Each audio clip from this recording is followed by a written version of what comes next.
Hey guys, welcome back to this channel. In this video, I'll be showing you guys how you can crop your videos in CapCut PC.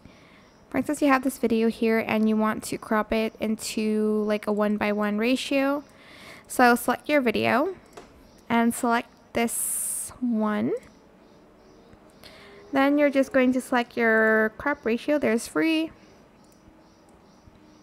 You can also rotate it as well if you'd like to.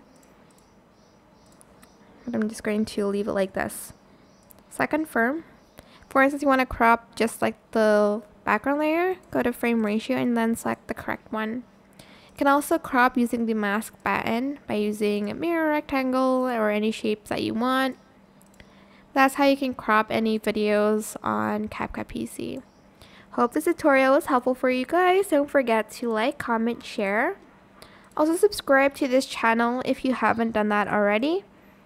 If you have any more questions about this video, just leave it in the comment section down below. I will try my best to answer them all for you guys. If you found this video helpful, please click the thanks button as well. And that is it. Thank you so much for watching. Bye.